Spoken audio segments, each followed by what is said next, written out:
And we're back. Ken and DJB in the building. How we doing, lads, man? So it's good time to be an Arsenal fan. All good. Why can you not be? How can you not be after that performance last night? It was very, very good. I thought it was a good game. I mean, it was facts. I thought at 0-0, I thought it was a good game, you know. Atleti showed signs of looking dangerous when they had the ball and when they was coming forward. Didn't really trouble us throughout, but second half set piece, slaughtered. Brilliant delivery in by Rice again, who I've been saying is probably one of our most important players, if not the important player in that football team. And Gabriel does what Gabriel does, and the rest is history. So onwards and upwards, but yeah, all good. And Kenny? Yeah, I've had a good few days. You know, I liked the grittiness of our performance at Craven Cottage.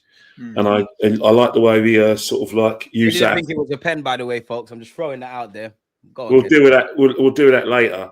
But in terms of like what happened yesterday, yeah, it just shows you like our athleticism and our power in the second half just really was too much for the Spaniards to handle, and we showed a very ruthless side to us as well. So far so good.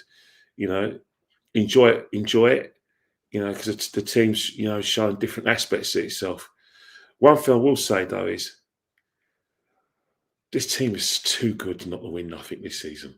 It has to be the year, man, or the season. But yeah, if we don't win anything with this squad, any trophy, then I don't know where we're gonna win, because this is our I've said the same thing a few hours ago. We can't, because you think about it, in terms of squad individually, there's Liverpool and Man City have got probably better individual players in certain positions, especially when it comes to their attacking players. But the reason why I think people say we've got the best squad in the country is not because of the personnel, it's because it gels. We gel. Liverpool and Man City have got great squads, but it's not gelling for them, but it's gelling for us.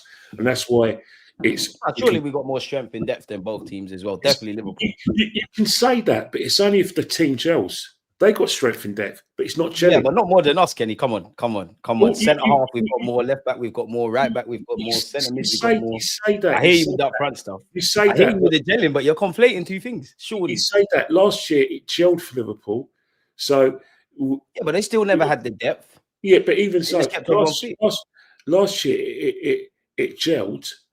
But this year, it's taken a bit of time. 3 weeks ago, let's not forget, when we were 5 points ahead of Liverpool, we dropped contra Man City. It was like a lot of pessimism. So I just say it's gelling, and long may it continue.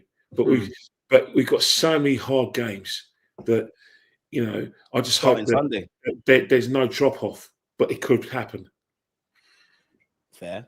And I think DJB said it previously. I've said it, and you just said it there. I think every Arsenal fan, wherever you are on the spectrum, and whether you believe we're good or not good, everybody thinks that there's 4 trophies up for grabs. We've got the depth, we've got the players, we're doing all right. It'd be a crime if we don't win any sort of silverware. I can't lie, you lot got some sins to answer for, apparently, man. Like Kenny, DJB, I'm here. Chat's asking about you lot. I'm here as long as they come back, come what may. If we don't end up nothing, I'm listen. A couple of things. First of all, Gyokeres. I was concerned about him because what I was seeing, and what a lot of it wasn't just me, but there was a lot of Arsenal fans seeing it, and there was a lot of ex-professionals and everything else. There was concerns. There was concerns whether Gyokeres was not going to be a hit with the style of play Arteta sets up in, and that was on everyone's concerns. But I always said I'm going to stick by him. He's even in my fantasy team, so I must be sticking by him. I took him out of mine. Yeah, exactly. I've still got him in, so I can't be that bad. So at the end of the day, listen. I obviously you want him to score goals, and that's what we've signed him for. I wasn't going to go down the road of signing him to release other players because that's not what we signed a number 9 for. We signed a number 9 for scoring goals. That's why we signed Gyokeres. We didn't sign Gyokeres to really so that Saka can have a bit of freedom and this one can have a bit of freedom. If he brings that was like a byproduct, but he's here to score goals. Yeah, ultimately he's here to score goals. What he done yesterday is what was brought in to do, and long may it continue. And I think it will. Are they the sort of goals he's going to score at Arsenal? Yes, I think they are the sort of goals he's going to score at Arsenal. Scored with his ball bags in it, but as long as he's they all go in, coming in. He's going to be coming in on the back end of things, flick-ons, bit like the George Graham days with the Stevie Bold and the Tony Adams at the near post corner, flicking on, that kind of thing. It was very, very similar to that George Graham era where Tony Adams would flick a corner on or Steve Bold flick a corner on and the ball would be, someone would run in at the back stick or something and put it in. So I think he's going to get a lot of goals like that, hopefully. Listen, if you're going to ask, if you're going to talk about the football aspect side of things, he's got one or two touches, but technically he's not a gifted forward. He hasn't got a lot of technical. We have to accept him for what he is. But he's strong. He runs his socks off, and if he's in the right place at the right time, then long may it continue. But this is a team, guys. This is a team that's been. This is a manager that should be getting it right. You don't think he's getting it right? You don't think? No. I'm just saying. I'm just saying. This is a manager that should now be getting it right because he's been there long enough to get it right. He's been there long enough to make a difference. So, it is about time. So all the criticism that's gone before him is because we've wanted him to learn by his mistakes. And one of the things that I can see him doing is he's starting to hopefully look at some of his mistakes and learn from it. Like his substitutions are looking a little bit better at the right time. And if he does all of this, then that's fair enough. You hold your hands up and you say, he got it right. He got it right. If you cannot win a trophy with this team, then, as Kenny said, there's something seriously wrong. But at the end of the day, there's still a long way to go. And although the game yesterday, we've seen it before, guys. Let's be honest. 22-23 season, we was flying. We was having we was getting all these good time vibes. We were smashing teams. We were playing free-flowing football. Odegaard was smashing them in from all angles. And we was absolutely flying. We was 8 points clear and everything was looking rosy. So we've been here before. We've had this feeling before. And I've always said, my biggest concern with this football team has never been the players. I think this team is good enough to go on and win trophies. I think this team is good enough to go on and win something major without any shadow of a doubt. But the question marks in big situations, in big moments, semi-finals. I'm not talking about group stages.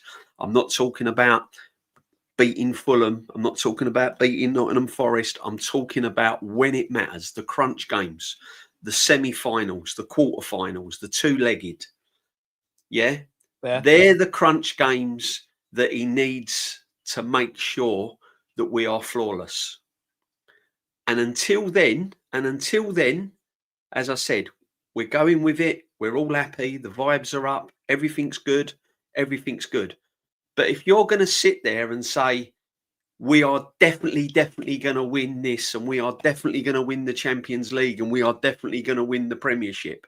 You bloody have to hope we actually do it. Or there's questions. Then you've got to look at yourself and go, well, we have been in certain situations like this before and it never quite happened. So look, at the moment, I'm happy. He got it right yesterday. I like the way he put Skelly at left back, even though he's a midfield player, which I've said all along. What a run from Lewis Skelly as well. From midfield, by the way. Yeah, from midfield. Bursting forward. When we was making signings last season, I said, well, play Skelly midfield. Turn him into that Morgan Rogers. Turn him into that player that can make them runs and open up defences.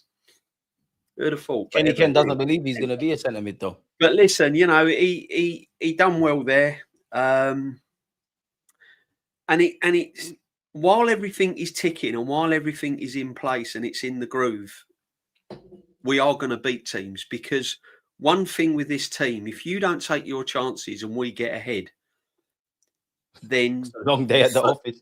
For the first time, DG, for the first time, probably since the Invincibles, I'm starting to believe that we can probably go and win every single game. I'm starting to get that belief back again.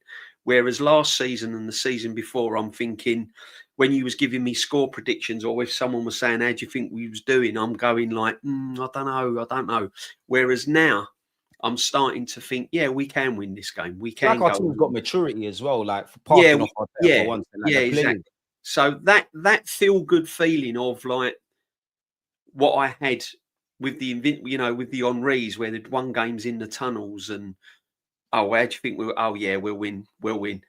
I'm starting to feel that again now, because pure and simple is, defensively, we're so well organised as a unit that we don't give teams many chances. I mean, you lot have seen that before. I've obviously, apart from that, you mentioned the Invincibles, and as you lot know, like the back four was kind of inherited in Wenger's early days, right? This is the closest I've got to seeing in my 30 years. Like what you lot talk about when you talk about George Graham and it's very, very similar. It's very, very similar. Even with the George Graham teams, they were very solid, very organised. You know, they all pushed up as a unit. Everyone knew their job. Everyone covered for one another. You know, if the fullback was out, if Dixon or someone was out of position, there was adequate cover there. And this is very, very similar. While you've got that, then you're always in the game. You're always in with a chance. And I said it on the stream back in the summer when we was doing it. I still think that this team is built more for the Champions League. I still think that if we're going to have one cup where I can lay my hat on and go, right, I'm putting my money on one trophy, I still think we can go all the way in the Champions League. I would say the Prem, you know. I hear you, but it's kind of what you said there, DJB, about like when it's the semi-finals, I don't really know what's going on when you remove the romance. I just think with the Prem, I'd rather win the champs, but with the Prem, there's more opportunities. I think we've kind of earned that right. I think we've shown a bit of consistency being second, and we take nothing away from the Cities and the Liverpools because they've obviously won the league and we haven't. But I just felt in the last 3 years, maybe 4 including now, it's more like I'm looking internally at why we haven't won the league versus, you know, these lot are great and amazing and things like that. So is it that, you know, that's a good thing for me to ask you, DJB. Like, where do you rank our chances as well in the 4 competitions? You kind of alluded to was more suited for the champs. So I'd say what champs first. I mean, second. With this squad and with this team, I don't see why they can't go into every cup confident. Why not? We need to. Why not go into the Carabao Cup? Go into that with confidence. Go into the FA Cup with confidence. It all depends what this guy prioritises. If the players feel that their priority is the Champions League and the Premiership, then they might take their eye off the prize in the Carabao Cup and the FA Cup, because psychologically players have got to be up for every single competition, you know. And he's going to make a lot of changes against Brighton. I hope not. Yeah, I can see that and Slav is the only place you can see for changes, though. So you're right. I can see it, and I would understand why. Because what you got to remember as well with this team as well is it's fine while you're got your best 11 out there. But if I was to give you a scenario now where Rice is injured, Gabriel is injured, or Timber, and you take those 3 players out of the team, then you're looking at a completely different look. And I know what you're saying about Mosquera and people like that. The bottom line is Mosquera's no Gabriel. Norgard and Marino in midfield is no Declan Rice. And that's the reality. They're okay. They're okay backups, but they're not in the same league as Declan Rice, Gabriel, Timber at right back.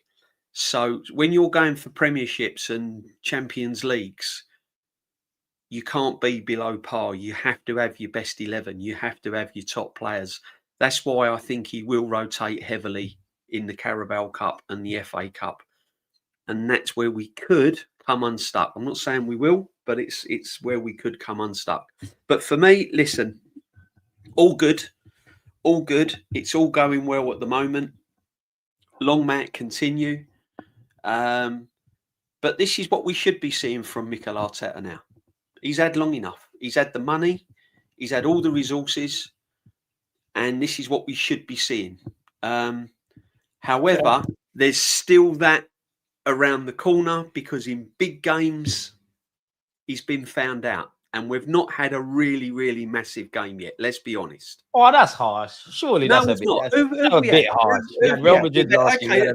Okay, we had Liverpool away at Anfield. We lost. That's a big game. United we lost as well. Slightly. Yeah. And how many points did we get out of City and Liverpool? One.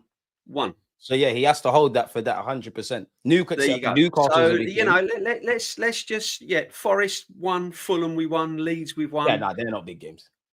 So let's just see what the future holds at the moment. Let's see what the future holds. But yeah, no, it's good. And do you know what? It's good to see 4 goals. It's good to see 4 goals. And there are going to be games where it's going to be a bit negative. There are going to be games where it's a little bit kind of not. Yeah, we're not going to win every game. I don't think. I don't think you're going to get open, pretty games every single week now. I've come to realise that this is the kind of football that you're going to see now. So. Yeah. Let me ask you this as well, DJB, because you made a point, and I think everybody's seen with Mikel Arteta with that. Like, we are quite defensive. We're not necessarily the best team, in an attacking sense. Do you feel like I would say, up until the Newcastle game, up until this point, do you feel like you've seen a bit more attacking kind of football, open play-ish kind of thing, or at least some little sprouts of that? In moments. It's not all been free flowing, but then it can't be all free flowing because then you leave yourself open. I've seen it in moments when we step up, when we step it up and move the ball quickly, we look really, really dangerous, really frustrating. There was a couple of things yesterday, and I don't know if you saw it. I saw it live at the stadium. Martinelli was making a couple of runs, and again, we still held on to the ball that little bit. Bit like with Gyokeres at times. Yeah. And Martinelli got frustrated and he threw his arms up in the air. And so there's still little moments where we are a little bit kind of, reluctant to kind of step up the pace. But I think that's how it's going to be now. And hopefully it will all go for us. So fingers crossed, man. Fingers crossed. Fingers, toes, everything in between. Kenny, where are you at with the game? Like everything kind of what DJB's alluded to. Do you have any different points? Like where you at? Well, I think yesterday's game, the first half was both teams cancelled each other out. We found it quite difficult to break them down. But when we did cause some problems when we moved the ball quickly, it needed us to score first in order to, open up the game and have the avalanche of chances. And it was set piece again. Great set piece by Declan Rice. Good movement from Gabriel. And then the second goal killed them. When Martinelli made that long busting run and the Martinelli hit it first time. All I've got to say is that's fantastic. After that, it was a case where, because we were scoring so regularly, we thought, we could really, really, really embarrass them, score 4 I know maybe 5 or 6, but it wasn't like that. But great performance in the second half. That's what we need to do. One thing I've seen from this team is energy levels has been great, especially from certain players like Declan Rice. Sometimes I see him as red in the face, and then he gets that extra energy. Good thing about what Arteta did yesterday is that, and one thing he's going to have to be able to do, and he'll be able to do it anyway. He should know his rotation. I was very surprised to see Martinelli play. I was very surprised to see Martinelli play. But guess what? He's got those options now. Because, Calafiori had a few games, get him out. Martinelli's fit to go. Gabriel Martinelli isn't a starter as such this season. But when he's come on, from the bench, he scored goals. 3-3 in the champs now. Yeah, so you can't really knock it. Good, and long may it continue. And that's why my theme, at the start of this podcast was everything's in place for success. It's because we can rotate. If we rotate against Brighton, it shouldn't be an issue because you've got to remember after Brighton, you got Burnley. You don't know what Burnley's going to take. You should win it, but you're going to have to work hard to win it. Energy levels. And then it's Slavia Prague. So you have to rotate because the energy levels we're showing, especially in the second half of games, it's going to take a hit, on some of our players. That's why Mikel Arteta has to rotate. And it's not just because it's the Carling Cup. It's because he just has to do Carabao Cup. What's clever.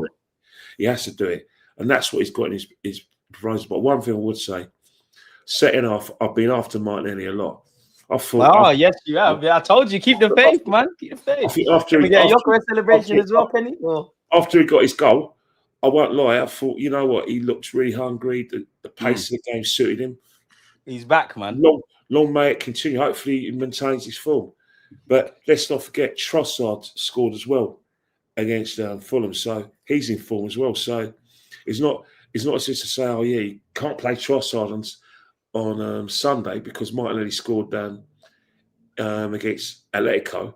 Well, Trossard didn't do too badly against Fulham. Trossard was against Palace. I think Arteta had that in mind. I'd be shocked if it's not Trossard and Calafiori to be fair. Yeah, and the same with Miles Lewis-Skelly. Let's not forget, Miles Lewis-Skelly was on the verge of being replaced, but after that long bursting run, he changed his manager's mind and he went and he stayed played for the full. Because you like the stadium, I wouldn't have seen that on TV. What he was about to get. We could see it pretty clearly, but it doesn't matter. That's what football's about. Moments. He had the moment where he was efficient, and then that kept you on the pitch.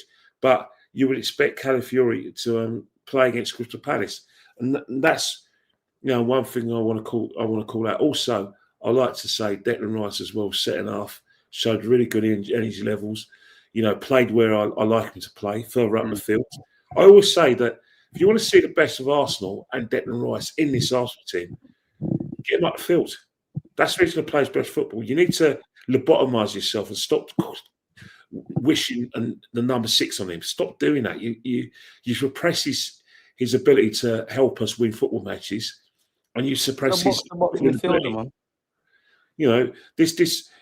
I can see why people say, "Oh yeah, Declan Rice is a 6" because you want to preserve his place in the team at all costs. But don't think because he can play at centre. He played in centre defence in his early years that he is automatically a number 6. There's so much. Play the 6 role on a consistent basis for us. No, the 6 has to link. If he's in this form. In a number 8, why would he go back to number 6? It stifles us as a team. That's why I'm happy with the depth, because if you remember PSG, the first leg, where Partey obviously got suspended, we had to move Raz from the 8 to the 6 in Marino, and you could see that. That's why I'm happy about the depth. Kind of going back to what DJB said, if we're in semis and things like that, obviously there's more factors. But it's like, you know what it is. You know what it is. Today's the 22nd of October. The season. We want the season to end at the end of May in Budapest. So let's enjoy these podcasts. Let's enjoy us winning, and let's just analyse the good performances we're seeing. Let me ask you this as well. Obviously, yesterday, I think we played well. I think we competed in the first half. I would say it was a bit even, but I felt a lot more comfortable against Atletico than I might have thought. And maybe I have to accept where Arsenal is. But come the end of the game, we slaughtered them in the second half. I know the scorelines are different, but just based on what I saw, it reminded me of the Newcastle game away in the sense that I think to go to the next level, I know we're not always going to score a whole heap of goals in games, but am I wrong for thinking maybe to get to the next step, we need to kind of put teams to bed in that first half? We could have scored 3-4 against Newcastle, and maybe we could have scored a bit earlier against Atletico. Or am I wrong? Yeah, no, definitely. I think we're capable of scoring in both halves, and sometimes you have to take your chances in the first half because there will be occasions when we won't be able to do what we done in the second half yesterday. The game will be drawn out, and it will be difficult. We've got the players to put the teams to bed early, and this is when I come back to we tend to kind of make the wrong decisions in the first half, and it's only when the game's sort of 0-0 and the minutes are ticking on that we start to expand our play a little bit more. I'd like to see us play a little bit more expansive in the first half and just get the goals and get the game done so we can all go in at half time feeling a little bit more comfortable, because let's be honest, I know it was 4-0, but I didn't see a 4-0 thrashing. I thought I was quite surprised with Madrid. I thought they was going to set up a lot more defensively. I thought they was going to make it a lot more difficult for us to break them down. And I weren't expecting a game like that. I thought it was going to be a lot more cagey than what it actually was. And Atleti came out in the second half, and I think, you know, when they hit the crossbar, I think it woke us up a little bit. They had moments. They had that Raya's little brain fart. Yeah, they hit the crossbar, and I think it kind of shook us a little bit. I think it thought, hang on a minute, we're going to have to step it up here, because then Rice started to step it up a lot. He started to get on the ball and drive a little bit forward and stuff like that. So I think it was a wake-up call, them hitting the crossbar. And, yeah, so it's a game. Listen, you know what football's like. Whilst it's all going well and brilliant, everything's good. But you know there's always something around the corner, you know. And if that goal would have gone in at the crossbar, that we could be sitting here now having a completely different conversation. Thank the Lord, we're not. Yeah. So, you know, let's get it right. So it's set piece.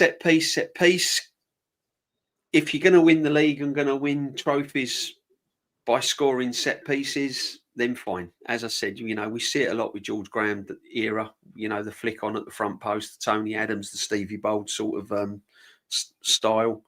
I mean, we also see some brilliant goals in open play. But on the whole, if we can win game set pieces, then fine. So then how do you lot feel about that narrative then? Because like, I hear you lot. I think every Arsenal fan, or most Arsenal fans, we like the set pieces. Don't stop that. We like that. That's something we can do. But equally from open play, we want to see a bit more, and there is a bit of building blocks, and we can go a long way. But if I park Arsenal fans off for a side, yeah, it's like the media narratives, like they criticize us being good from set pieces to the point where it's a negative. Like, where do you lot stand on that? Well, the thing is, it's part of the game, isn't it? Why do you think? Why do you think teams now are adapting to long throw-ins? Every time I see a team get a throw-in, they throw it long.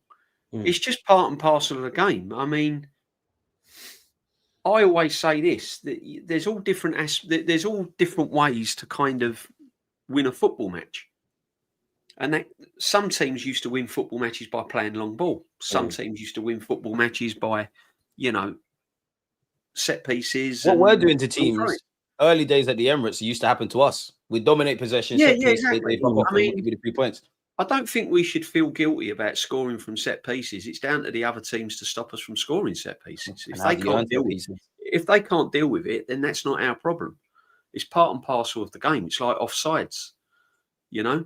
It's just part and parcel of the game. So I don't want to be heavily reliant on set pieces, though, and I hope we don't get drawn into actually because there are certain parts of our game where we actually play for a set piece, and I'm not really a big fan of that. For those that are listening, yeah, we kind of retain the ball a little bit, and we don't move the ball quick enough, and we get into situations where we could play the free ball, like the long ball, or we could play a through pass, and we tend to kind of narrow it down a little bit, and then eventually we get a corner or a throw or a free kick, or we draw the foul to get a free kick in certain areas. And I'm thinking, like, stay on your feet, play the pass, you know, and then they'll go down, and then you got a free kick, and then it's, you know. So I hope we don't sort of get into that too much. But listen, as I said, me and Kenny said right from the start of the season, the simple facts is we have got to be absolutely flawless. Every single game is a cup final, and we have to be flawless every single game. And that is still the way. We have to be flawless. Any drop off, because you know what it's like. It's all right when you're winning, but then if you slip up on a game where you should have won, or you're expected to win, then that's when all the little doubts can start creeping in, and you know, so it's very, very difficult. But this is where we should be now. You know, when you've had a manager in charge of a football team for 6 seasons and you've had £1 billion spent on it, we should be sitting here talking positive like this. You know, that's just the way it is. Let me ask you. Oh yeah, big up on DJ. I want to ask you something as well. You were here last week. No, big A on big up Andre Berta for doing, because this guy don't get mentioned. Big up, listen, Berta, thank the Lord for everything you did. He built the squad. We saw the mess Edu and Arteta calls when they was in charge of the transfer market. Berta's come along and he's completely changed the squad. So yeah, you know, and what can I say? He's built, you know, he's helped build a very, very good squad. So, but I'm with Kenny. I mean, individually, individually, there probably are teams with better players, but we're a team. We're a team, and every single department looks like a team.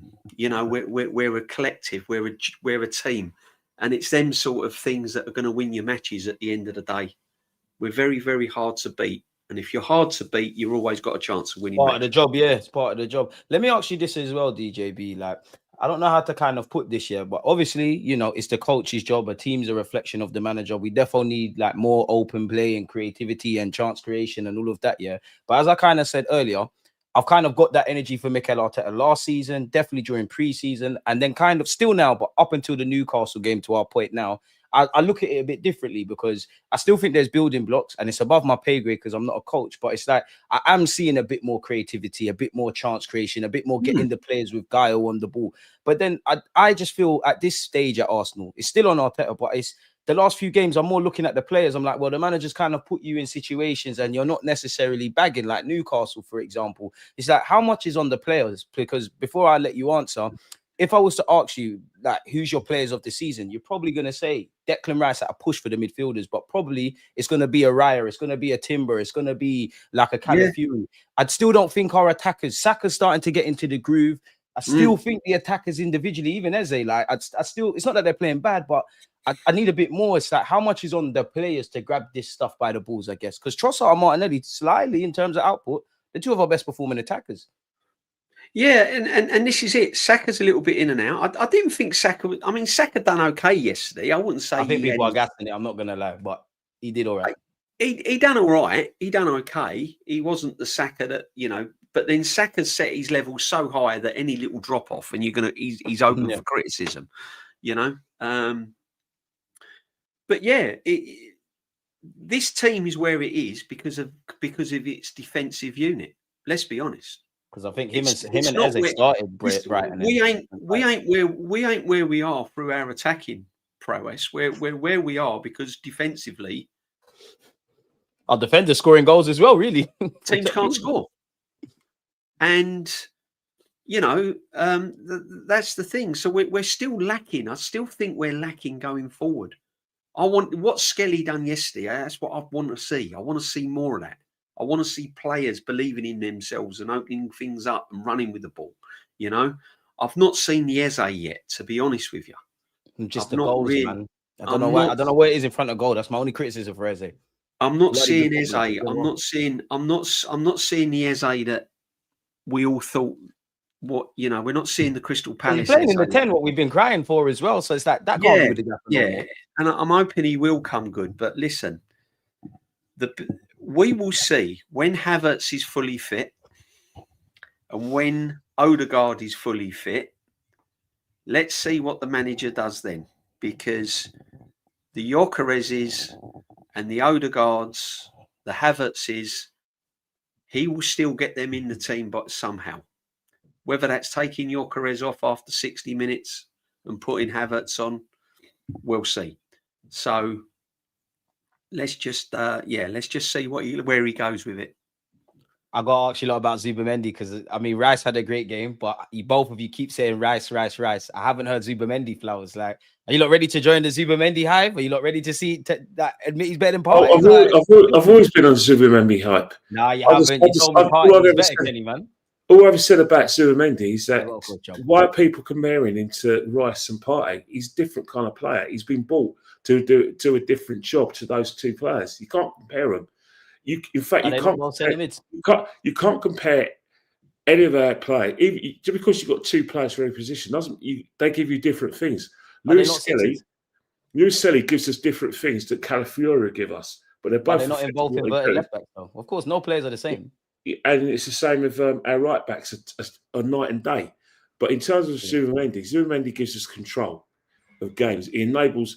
If Zubimendi doesn't play well, then Rice is restricted in how he plays his football, and that's why Zubimendi is very important. He has to play well and play to the best of his ability, in order that Declan Rice can get up the field and do what he does best for us, which is try and either get into goal scoring positions or from his dead ball situations put it on a sixpence for some of their players. But that doesn't happen without Zubimendi, taking the ball to the goalkeeper and playing his football. That's why I was ecstatic when we got Zubimendi for that position. No, you weren't. No, you weren't. You weren't with me. You weren't with me. No. I was ecstatic we got him. I just went with you. No, you weren't with me, Kenny. No. Let's get this right. No, Kenny, you weren't. I can't lie. You weren't with me.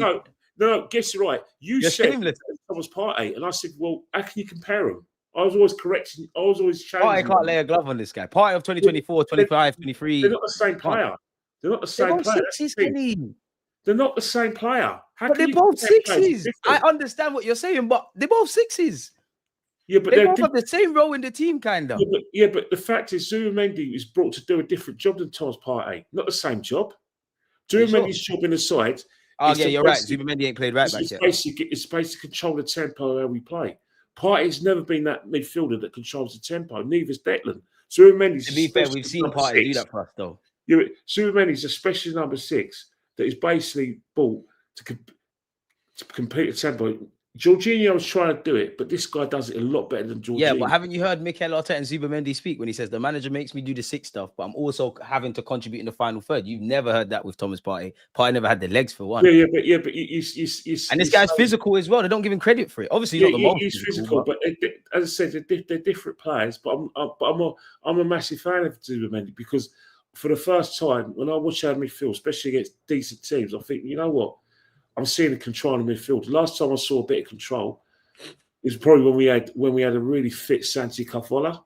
He's always the player I thought, are we ever going to get a player as good as Santi Cazorla as being our brain? That's what I want Zubimendi to be in our midfield, is be our brain. The team brain. You need hub or brain, whatever you call it. And I think Zubimendi can be our brain, and long may it continue. There's going to be some hard games. There's going to be games where he's going to be definitely had culture shocks already. But you know what? That's where it's a learning curve. It's the same with Viktor Gyökeres. He's learning his trade.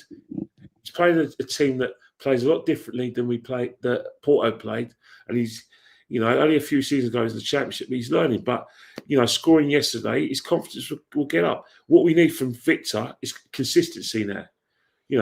When you don't score for a while, your first goal is always going to be a deflection. Such is life, yeah. It's like London buses, you got to brace. And it's going to come off your arse or something, But as long as it goes to the net, as long as your name's on the sheet, it don't matter, does it? You got the monkey off your back. Exactly, and that's the situation, But the player that needs to, as DJB says, needs to sort of give us a bit of encouragement. We need to see Crystal Palace, we ain't seen that for a while. I mean, you can't blame the gaffer now. He's playing in the 10. Well, yeah, that's the thing. He needs to stop trying to be. He needs to stop trying to be Martin Eze. Be Eze. Do what he did at Crystal Palace. To be fair, I think he started yesterday well and then kind of went quiet. Yeah. I know he's got to work hard, but the things that we bought him for is his ability to sort of beat his man and create goal scoring opportunities for himself. Stuff that gets bums on seats in the stadium. And he needs to get back at doing that. I think with me with Zubimendi, he's in a very, very vital area. That number 6 playing for Arsenal, especially playing for Arsenal as a number 6, where he has to control the ball, he has to be on the ball, and he has to make things kind of happen for other people.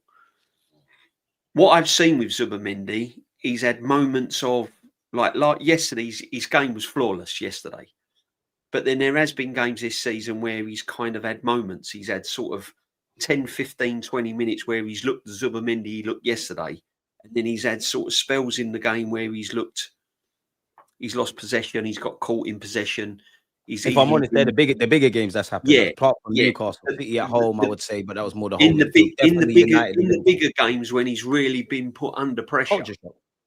He has looked a bit vulnerable, and this is what I'm trying to say. When he's got freedom, when he's got time, he's one of the best midfielders in the Premiership at the moment for doing that. He controls the game, and that's what he's there to do. But he has to do it every single game, and he has to do it for 90 minutes. And that pivot's still getting to know each other. Yeah, because he's in that position where he can't. If you look at Gabriel, Saliba, and Timber, they're 90-minute players. They're constantly very, they're 90 minutes. They're back on it all the time. Look at Timber, and that's what you require. That's what you've got to have from Zubimendi. And even the relationship with Timber and Sakharov topic is getting better as well. Yeah. Exactly. And there is games this season where you've not seen that from Zubimendi. You've seen moments of, he looks unbelievable. But then you've seen moments where he's looked and you think, whoa, hang on a minute, he shouldn't be losing the ball there, or he should be doing this and he should be doing that. So, listen, if we can get the Zubimendi to perform like he did yesterday for 90 minutes, then it's going to be good. It's going to be good. But he's probably still getting to grips with life in the Premiership. Two new members of the midfield at the moment as well, if I'm honest. Yeah, there's going to be but I'm sorry, it does help when you've got a player like Declan Rice around you, because 100% he's the lighthouse, as Arteta said. I mean, that guy never shies away. He's always available. He's always wanting the ball. He drops deep. He gets the ball off the defence. Then he's up front. Then he's driving forward. Then what I liked about Declan Rice, what I've seen lately as well, he's hitting that long ball out to the wings as well. I mean, there was a couple of... The gaffer's actually letting them do it. I remember him coming out and saying, I don't like that. Sort of 20, 30 yards, and he's bringing that into his game. I mean, the last... But don't you think Zubimendi allows him to do that? Because in previous years, like... Yeah, that's what I'm saying. Rice 100% has to worry about his leg. If Zubimendi's on it, it allows Rice to do that. But I've seen games this season where Zubimendi has lost possession and Rice has had to do the donkey work to cover and get back, and then you see a more defensive side of Rice. So, he's got to be on it 100%. But yeah, I mean, listen, if he performs like he did yesterday, all well and good, But I'm happy at the moment. Listen, how can you not be happy at the moment? You can't be too critical at the moment. I played some of the voice notes, and these lot couldn't believe it. Conscious of to believe these lot are happy. Listen, but there's always a but. There's always a but, and until he gets over the line, we'll see what he's like in big games. And when I talk about big games, if we get to quarterfinals and semi-finals, if we're sort of March, April time, and we're 6 points in the Premiership, top of the league, and there's about 7 or 8 games to go, and we've got to go to the Etihad and places like this, and go to grounds where they're probably last game of the season, and we've got to go to grounds where they're probably fighting relegation and things like this. Then we've got to look. Then we will see whether Arteta has learned over the years. So until then, enjoy the ride and buckle up, because it's going to be a bit bumpy, I'm sure. Fair. T.Gooner, appreciate you for the super chat. Easy Deluded, 1 win. Zubimendi's too small for the Prem. I disagree with that. We haven't won with Jesus, Havertz, or Odegaard. Let's try something. Well, he's got a bit of a point. He's got a bit of a point. How? In a way, he's got a point. Is that he's talking about the previous squad, but what I'll say, T.Gooner, is that we've now got other players now. We've got other options now, where basically the players you mentioned, if they didn't play, it was like catastrophic. But those players are injured. We've now got other players who've stepped in and who could do a job. We spent massive money on Eze. Now Eze's he's got the keys. We've got a young player waiting in the ring in Wanyeri. So it's a case where perhaps I still think under Arteta, the best Arteta teams are the 23-24. But even then, we didn't have the options now. But we had a very solid team, and we were like a machine. Only the machine went 40 against Aston Villa 2 years ago. This time, This time, T-Dot, there are other options, and that's why And there's not a drop off, man. Right. We couldn't create if we never had Zinni at one point in our lives. And that's the thing. You think about it. We don't have players like Zinchenko no more in the team. We don't have players like Fabio Vieira. You know, players that we believe is not sufficient. We don't have Lokonga. You know, we don't have we don't have Nuno Tavares. We don't have players like that. We've upped the quality, and obviously, you know, Berta deserves a lot of credit. I mean, you only have to look at the trouble Ed is causing at Nottingham Forest. I mean, he's caused nothing but trouble and chaos there. So you got to be thankful that we don't have that man at our club. But one of my biggest worries is a lot of football's going to be played, a lot of expectations. It's unrealistic physically for us to be able to win all 4, because on the basis that there's so many games, so many pressure games, and you do worry about wear and tear going into like the championship rounds. That's why I like the fact injuries can strike at any moment, God forbid. But the fact he's rotating is encouraging. But you've got to remember one thing: he's rotating because he can do it now.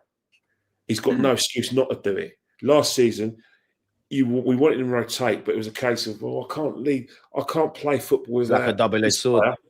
But this time, we know, and he knows we know that actually you can rotate certain players, because you do have players who can do a similar job in a different way to you. So he's got no excuses. The only thing I would say on that, I mean, I was surprised he kept Declan Rice on yesterday, to be honest with you. I wanted Declan to get a yellow. I think he let me down. I'm surprised he kept him on, to be honest. I mean, that was one substitution that I didn't quite agree with. I mean, I thought Rice, because there's certain players, whether you like it or not, and whether the chat like it or not, there are certain players that you've got to protect in this football team, and you've got to manage correctly. Which ones? Because if we lose those players, as I said, the landscape looks completely different. Completely different. Gabriel, Timber, Rice, because Saka, everyone's saying about Zubimendi. Everyone's saying about Zubimendi, and I get that. But we lose our set pieces if something happens to Rice as well. Everyone's saying about Zubimendi, and I get that. But Zubimendi is Zubimendi because of Rice in midfield as well. You put Zubimendi and Marino together long term. Champions League, Prems, Champions League, Prems. You're looking at a completely different Zubimendi, and you're looking at a completely different midfield. This is what I'm saying. So he's got to get that rotation right. So I was a bit surprised he left Rice on yesterday, in my opinion. I don't think there was any need for it. Gabriel's another player as well that you've got to kind of manage. So if we are comfortable and we're not under pressure, then Mosquera can come on, and the other player is Timber for me, because got to wrap him in cotton wool. You know, Timber's another player. So there are certain players in this team that is absolutely vital for everything to work.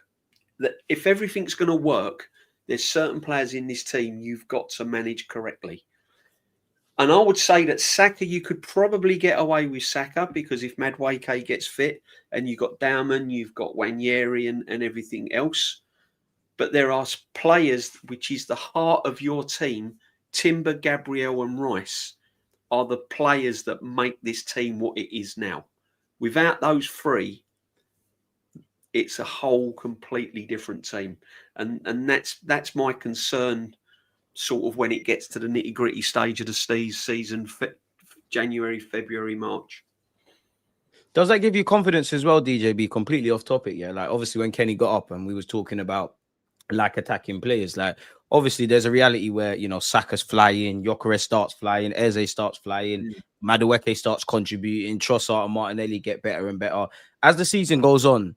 Does that give you any more confidence? Would that give you confidence if they start like really pulling in some performances, and everybody, even a Odegaard or a Havertz, just anyone really, mainly the attackers, because the defenders I can't. They've got to, DG. They've got to, because at the end of the day, this is the first time the manager's been under serious pressure. This is the first time the manager's been under serious pressure, and I think the players feel it as well. Let's be honest. Every single game this manager goes into, he's being monitored. Expectations are higher than what they were. The press are hammering us as well. And he can't get things wrong now. This is what I'm saying. The ante's been raised. The bar's been raised.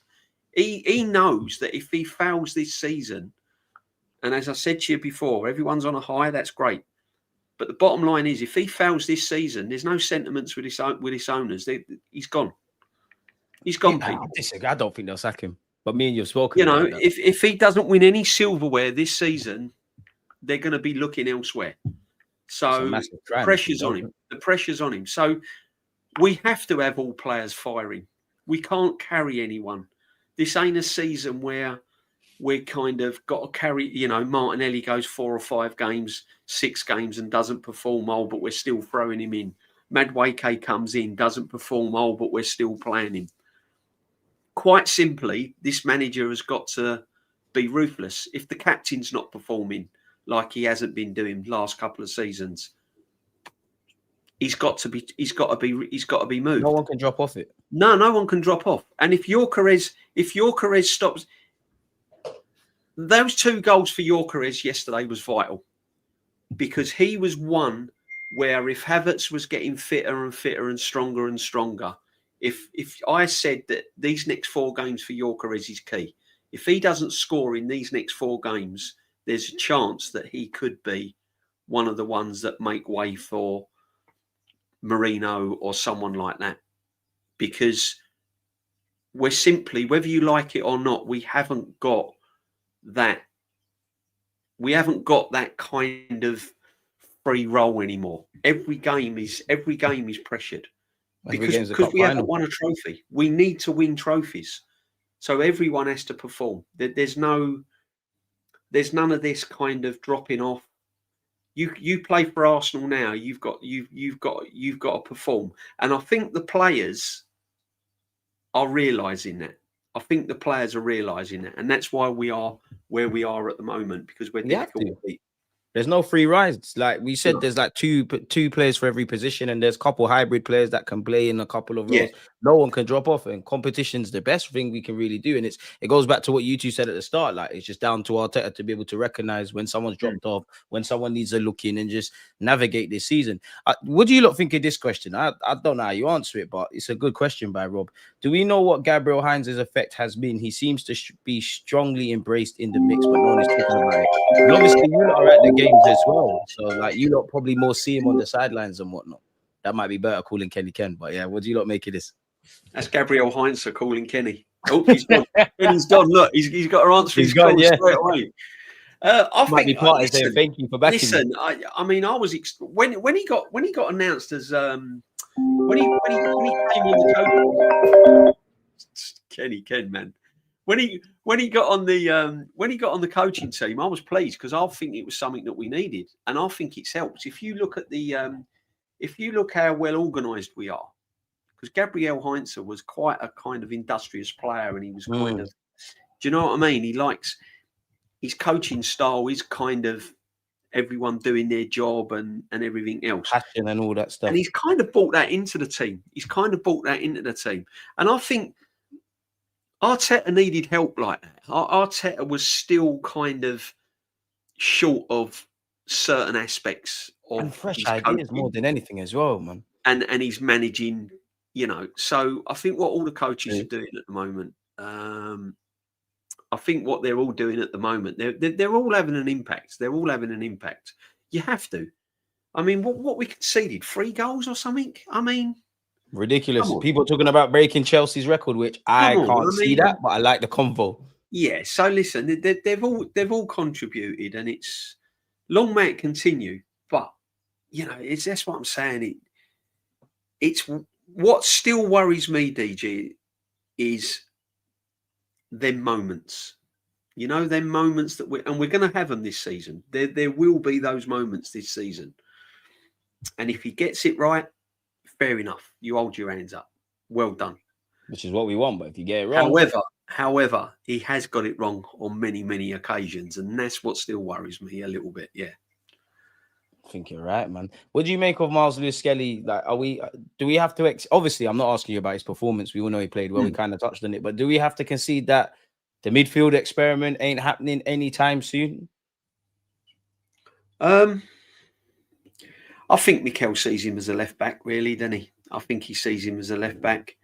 I think he's missed the boat of playing midfield. I don't know where he would fit in now midfield, to be honest with you, which is a shame because I've said for me, he's probably brilliant. When he comes into midfield, every time he comes into midfield, he gets on the ball, he turns, he's direct, he wants to run with the ball. And that's what I love, a midfield player like that. You know, I used to watch Paul Merson and Rocastle and all that. You know, they'd get the ball, they've got one thing on their mind: can I get forward? Can I take the player on? Skelly's got that when he plays in midfield, you know. He ain't going to be a sort of control kind of freak in midfield. But he very rarely gives the ball away, Skelly. If he has to just knock it easy, he'll knock it easy. But he knows when to go down as well. Yeah. But I can't see him having a big midfield role at the moment. Not with the way the system's playing at the moment. He may, I don't know. See, perhaps in the Carabao Cup or one of the cups, he could probably have a little experiment by putting him in midfield. I was hoping against Slavia Prague, man. I thought Rice would have got suspended as well as Zubimendi with a yellow, and that's your Norgard and your Miles Lewis-Skelly route kind of. It probably would have been Marino, but I mean, what we got now, 9 points. So it's still not. We haven't got the magical points. Yeah, it's not plain sailing yet. Yeah. You've still got to get. I think you've still got to. What gets us out the playoffs? Is it 15? Yeah, 2 more wins, man. Beat Slavia and Club Brugge.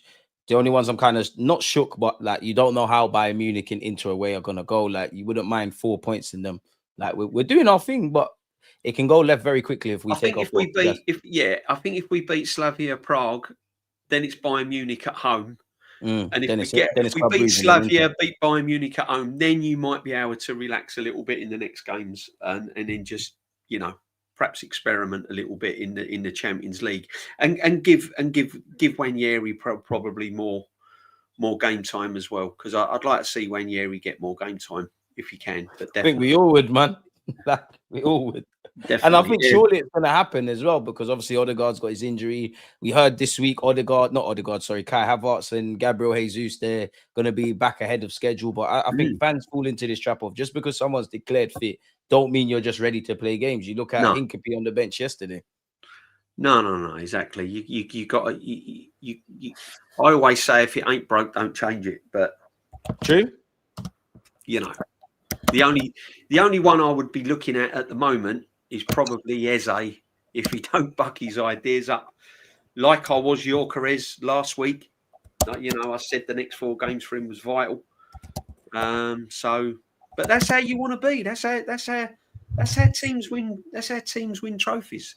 They don't win trophies by being in the comfort zone. They win trophies by being challenged and worried about whether they're going to get a game and worried about their place. That's what you want. That's healthy. That's healthy competition. And that's what we wanted. All we wanted was a competitive side and our manager to keep doing what you're good at, and obviously the areas of improvement, do what needs to be done. So then how you lot looking at Crystal Palace then? Because obviously when we calm down a bit, it was nice to score 4 goals, but Crystal Palace, to be honest, I feel a bit more nervous about playing Crystal Palace than I did about Newcastle away from home, or Liverpool, or United and clubs of that ilk, because I just think they're one of the best performing teams, man.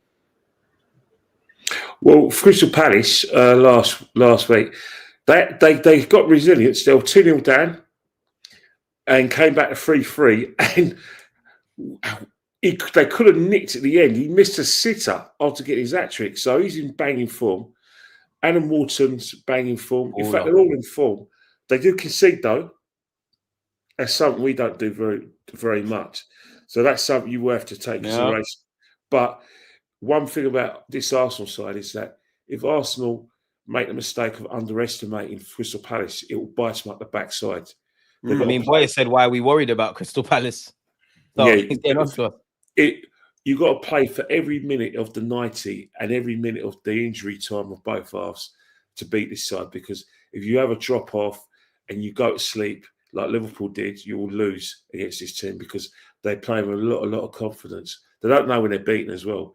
I mean, how they lost to Everton was a shock in itself. I was stunned.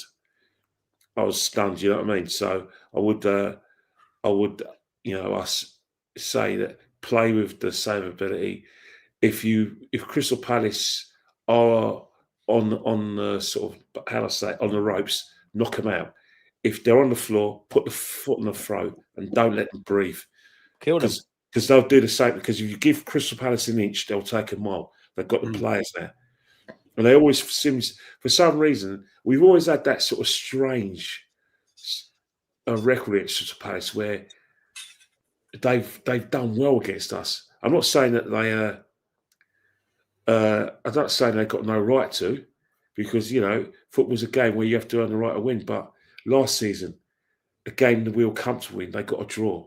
And in the 21-22 season, we needed an injury time goal to equalise against Crystal Palace. And then Unai Emery's season, in his first full season, they beat us 3-2, and that was the beginning and the end for our European hopes. So, they do have that kind of player. One thing with Crystal Palace, they have pace, loads of pace in that side. Abundance. An abundance of pace, and that's why they're really dangerous. And that's why Glasner and every Crystal Palace manager has enjoyed working with these teams, and they've been a threat to that pace. And it's effective as well on its day. Kenny, do you agree with what Rashid said? Go on, DJB. No. I was just saying. I think you've got to respect Palace. I mean, there's certain people in the chat. Why are we worried about Palace? Well, you got to worry about arrogance. Will get you mashed up in the Prem. The arrogance. I mean, look, we've had 8 games. We're top of the league. We beat Athletic. Doesn't But the bottom line is, we still haven't won nothing in years. So we haven't earned that arrogance yet, guys. So let's calm down. So you have to respect Crystal Palace. They've beaten Man City. This is a team that beat Man City in the FA Cup. Beat the current Premier League holders. Glasner's a very, very good coach. Very good coach. He would have done his own work He would have done his own work for Arsenal. He'll get them players up for it. And the point, what I'm trying to make is teams expect to probably come out of the Emirates with nothing. So it's a free hit for them. So if they can come out with a point, that's as good as a win for a lot of these teams now. So Palace will go there. Winning. Their form's quite good. They'll go there with a lot of confidence. They've got some good players. And as Kenny said, they've got pace in abundance. And what Palace do very, very well is when they break with pace. They don't. So we can't get caught. And this is where Zubimendi on Sunday is going to be vital, because they will break with pace, and he's got to be in a position where he's kind of breaking up play a little bit, and he's kind of, he doesn't lose possession. I think they've got that Saar player. He's quick. Annoying player to play against. Not worried at all. We almost done you at the Emirates. Yes, he is. It's going to be a tough game. You got to respect him. You got to respect every single team. He's in the Whartons of this world. And do you know what, though? It's not just Palace. I mean, Palace and Bournemouth, I've maintained, they're the teams I don't really want to play at this moment in time. No. And Sunderland away, that's going to be tough. Annoying. Sunderland away, Sunderland's home form is very, very good. And they're relying on that to keep in the Premiership. And at the moment, they're doing really, really well. So listen, if you're going to win the Premiership and you're a serious outfit winning the Premiership, you don't get arrogant. You go into the game. You do your job. The players have got to be on it. I just want us to start the first half a little bit on the front foot against Palace, because if the opportunities come, let's go 2-0 up in the first half. Let's get the goals early. Because with Palace, and I'm with Kenny on this, is they get more dangerous the more the game is as the game goes on. They growing. They kind of like a growing confidence team. So if that's 0-0 at half time, they'll fancy they might be able to nick something. So, and I'm always worried in games like this because if we win, there's no headlines. If they beat Arsenal, there's going to be headlines. So they've got that's how it should be. That's 100%. But that's why I'm saying don't sleep on these guys. Like I know boys saying we're worried. It's not that people are worried. It's just we're saying give respect to Palace. Their manager's good. Their players are good. We all sit here and say every game's a cup final. That's it. We have confidence that we can win. DJB's got a good point because you think about it. Fulham gave us a really hard game where they pressed us. They did the mid and low block. Setting off, we had to come out and raise our game. I don't particularly hope. I hope we don't have to be doing that against Crystal Palace because look at it, we had to do it against Atletico Madrid, where we had to sort of like play a bit of chess, keep our concentration levels, and go again in the second half. I don't think we could always rest on our second half performance. But I think Crystal Palace, they'll test every sinew of our being. They'll test our fullbacks. They'll test us definitely. They'll get in the faces of our midfield. But I always say with these sort of teams, can you sustain that for 90 minutes? Because I always say when you play against Arsenal, if you get us against the ropes, and you got to remember one thing: we ain't got glass jaws, so it's got to be a cumulative blows, cumulative bowls. It's got to be body shots. It's got to body shots and headshots, and make sure that you hurt us because you have all that possession and you have all that build up, and we don't concede. And the setting off, we'll get you. That's the thing. That's to be the theme of us this season. And they're playing today as well, so we got 24 hours. Man City were comfortable-ish against us, but they went to sleep once, and we got that equaliser. We didn't manage to do that at Anfield, but every game since then, every team that has thought their job's been done against us have regretted it. Newcastle at their ground, we scored late, the equaliser, and got the winner in the injury time. They thought the game was won. They thought they were seeing it out, substituting their attacking players. Bad move against Arsenal. We're resilient. That's true.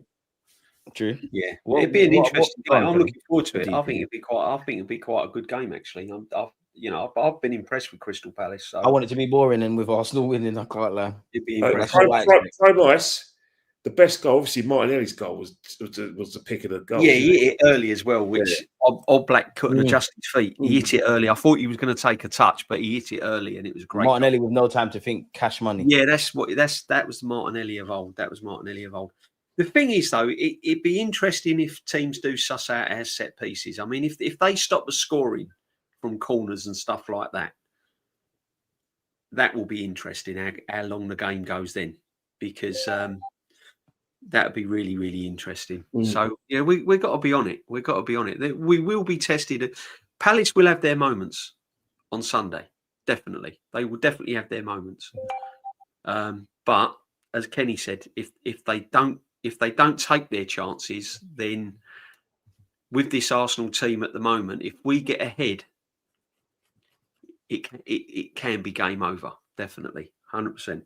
Is it written in the stars that can you imagine planning it? Do you remember that time? I don't know if obviously DJB remember it, and I think you will, DG, as well. Do you remember when we used to play against Mourinho's Chelsea?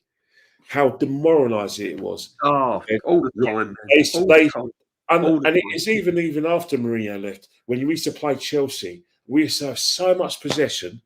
Yeah. And they used to have a big block and a low block.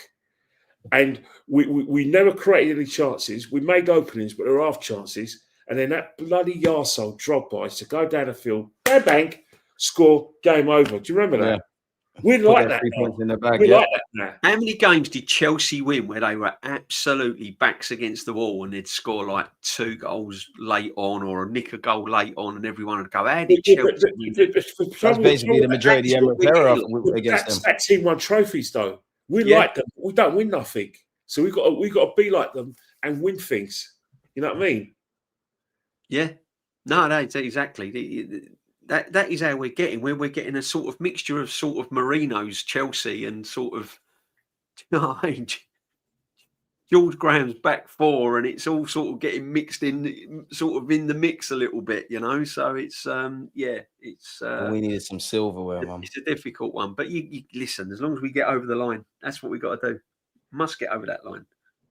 And that's the underlying factor. It's just get over the line. Like when it's all said and done, I do think these players deserve history. Like I was saying on a stream earlier today, it's a bit cruel to some of these players in that we just need to win stuff. That we're a good team. We got a good manager.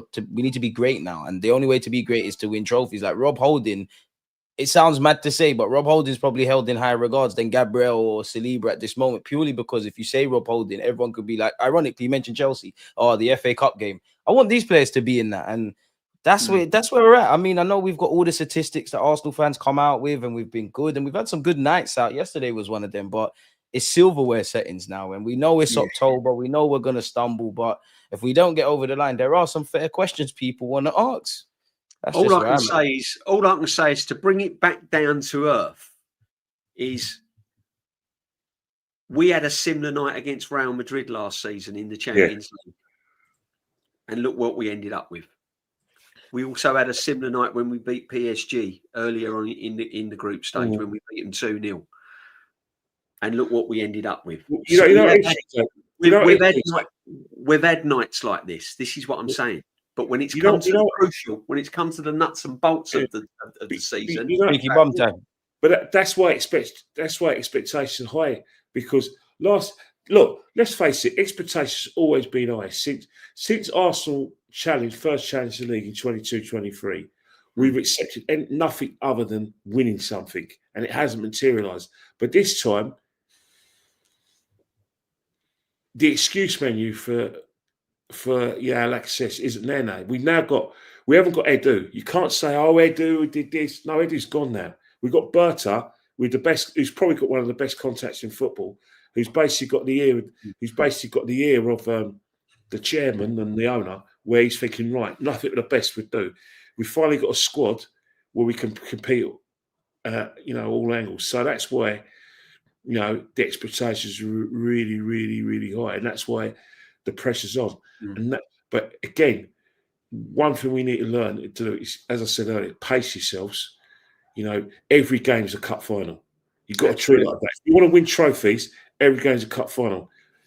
But the thing is, just because you're rotating players doesn't mean you're not taking them seriously. It's just that you've got players who are good enough to get in any team in the Premiership. Only the manager prefers someone else. That's got to be the attitude of every player.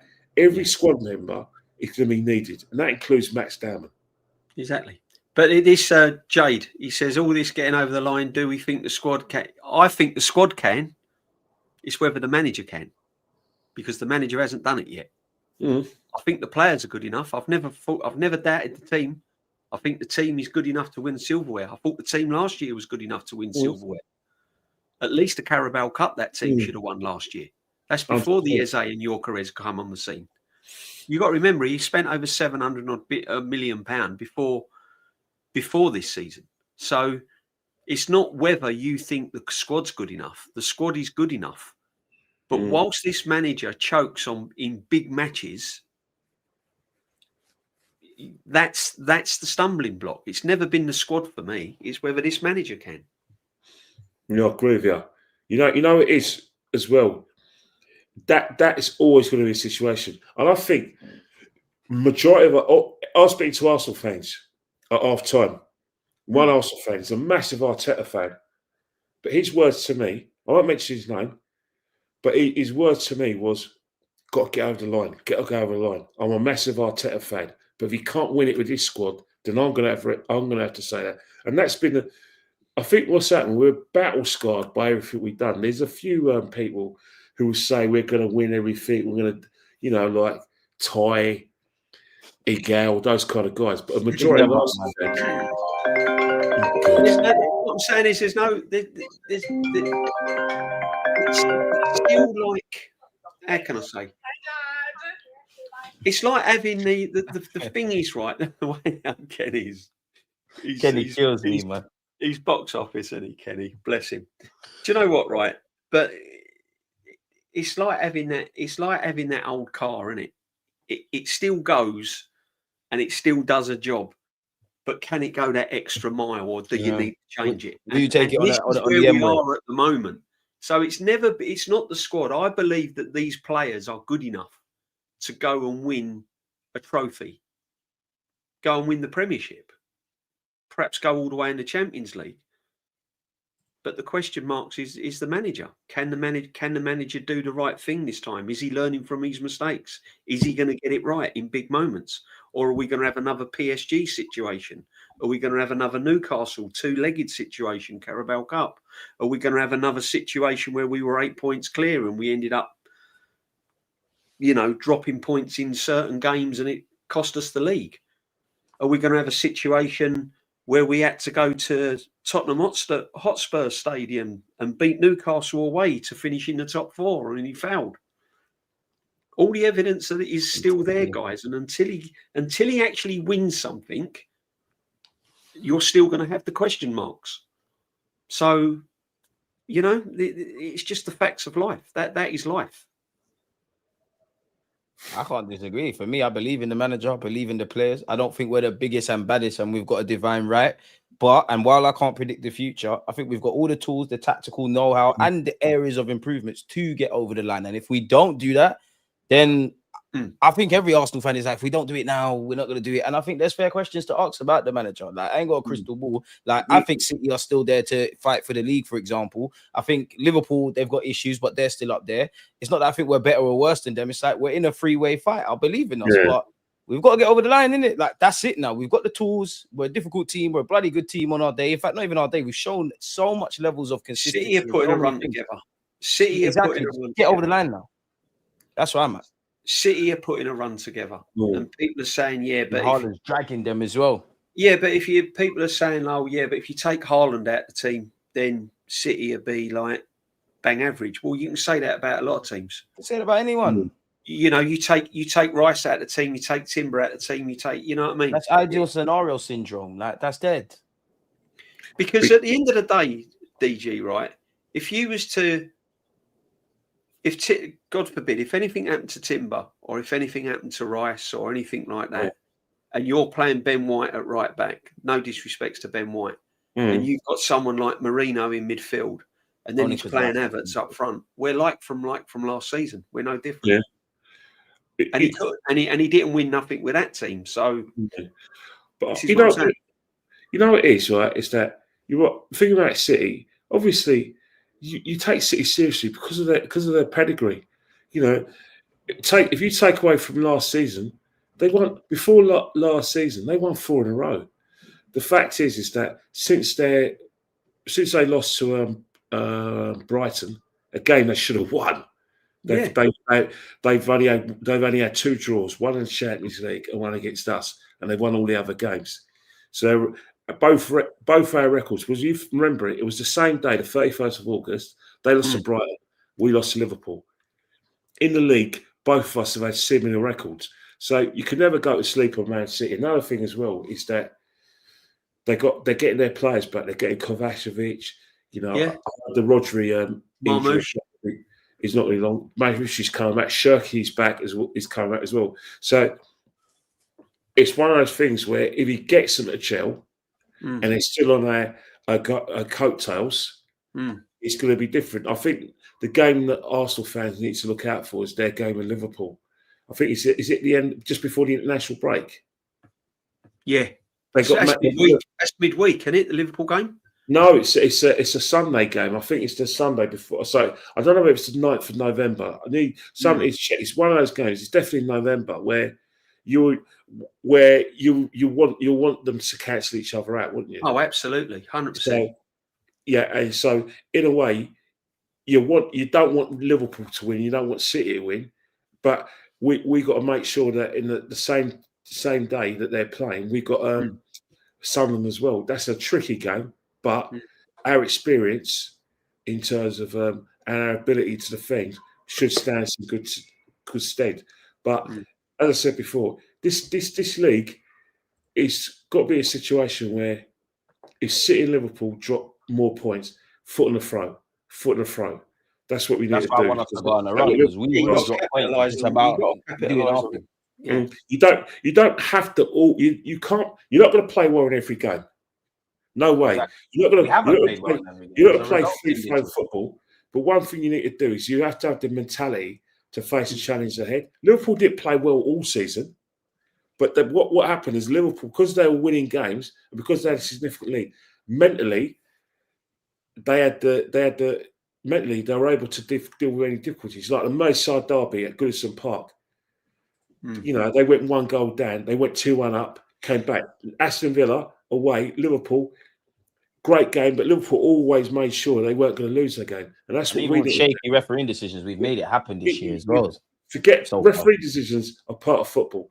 You know. Yeah, no, 100%. That's what makes me believe a bit more, because normally I do think some Arsenal fans, as much as I do think on one hand some fans cry about nonsense and do this. Yeah, but who are the people crying? You always got to remember one thing. The people crying are the people, and I say it respectfully, that the people crying the most are content creators, because simple reasons. Give up. No, not you. Yeah. Some content people that ain't played football at any level. All right, check the Fulham game. All right, the Fulham game. I was at the Fulham game, right, and here we go. Arsenal fans bit in the away ends. When Saka got the ball, we went, oh bloody hell, he's tackled him. Good tackle. And we thought, right. And then when where was you not sat? When Taylor put in the spot, we were looking at each other and said, what happened? So what was you lot over here and the pen happened here? Yeah, but no, where we were, seen them given, we were behind the goal. No, let me finish. We were behind the goal. What happened there? And then when we saw Taylor talking to Leno, he was saying to Leno, wait, I'm going to look over there. He went over there. As soon all of us were saying, yeah, it's not going to be a penalty. It's not going to be a penalty. As soon as it wasn't given a penalty, we just went, big deal. We're 1-0 up. We didn't care. That's my point, Kenny, because there's been seasons where we've played well, and obviously there's been a decision. But the reason why we didn't care is because we thought, from our vantage point, where we saw it in real time, it wasn't a penalty. It's not because we were 1-0 up. It's because that's not even my point. My point, Kenny, is there's been times where we've played games, there's been a decision, and people kind of harp on about that and have what I call ideal scenario syndrome, where if the ref never done this would have happened and that. My point being, whether you play Sunday League or Premier League, I'm not saying the referees are perfect, but you have to expect that kind of stuff. This season, I've seen things and we've just got it done. Like Newcastle, we've still found a way to win. That's what makes man believe a bit more in this. Some contact creators, especially that rabble in Fane Villas in Finsbury Park, we won the game and they started talking about VAR. I hate VAR and they hate referee. VAR is not the problem. And that's what don't you think when decisions genuinely go against Arsenal or genuinely are bewildering, we win the game, shouldn't we still be vocal? Are these guys doing it? Are these guys moaning because they genuinely feel that we've been cheated, or they're moaning so they can get a few likes and follows? Probably the latter. But I'm talking for normal Arsenal fans. I think what goes round comes round. I think what goes round comes round. I'm with that. I think I'm with control what you can control. Situations. I think during the course of the season there'll be similar situations like the one against Fulham where we'll get the pen. And that's just the way it is. There will be similar situations like that. For me, I don't think it's so much the decision; it's the law that needs to change. Because if you're touching the ball by literally a kind of, all right, I'm going to exaggerate here, a toenail, and you've touched that ball. Toenail. But you've taken most of the player out, and that ball has not changed any direction. It's not changed the course of direction of where that ball's going. To me, that ain't a tackle. To me, that's not getting enough of the ball. You've taken more of the player. So I think the law's got to be looked at rather than the actual whether it was a penalty or not. In the laws of the game, it wasn't a penalty because he touched the ball first. But did he get enough crashing down the back of Saka? I'm not going to lie, it was a free kick. Did he get enough of the ball? Did he get enough of the ball? For me, the ball's got to completely. If the ball moves and he takes the ball and the ball's literally completely changed direction and he's got the whole of the ball, because that's what it used to be. As he got the whole of the ball, did he play the whole of the ball? Whereas now you only have to touch it. You only have to touch it. And if DJB, you're not wrong, yeah, and I agree with you. I don't agree with the law. I don't agree with the law. That's what I'm saying. That's why, for me, if this is the law, there's better things that are penalties. Like, do you remember Chelsea away last season, the Saliba thing? Or was it Brighton? It was one of the two. Or maybe in the last 2 years, it's been that. For me, I'm cool with it because I think there's a lot of times where we can debate refereeing decisions, but at best, this is a 1 or 2 minute flashpoint in a 90-minute game, which are we controlling the controllables, which so far we have, which is what spurs me on a bit that we might be able to get over the line. But as both of you have said, and until we do it, no one's got a crystal ball. I mean, listen. I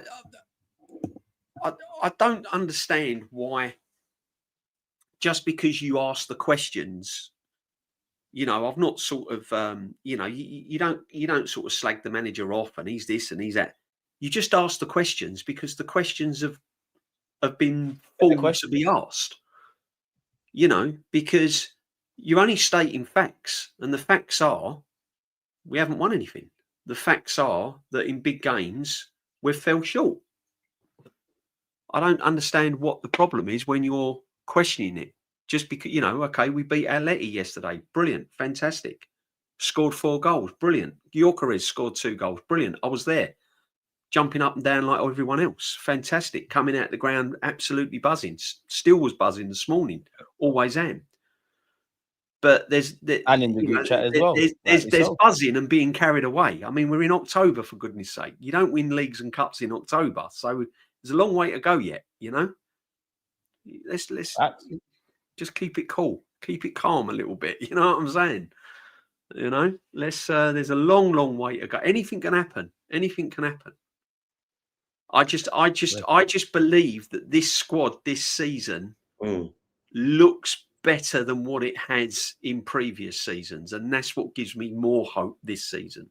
I'm more hopeful this season, but the question marks are still there, not on the players. Well, I think the situation is that if there was a manager this season who got everything they wanted, players, support, then there's 2 managers who got everything they wanted in this league, and that's Slot and Mikel. If it's on Slot that he isn't gelling with his fullbacks. It's on Slot. Found the right back worse defensively than Trent.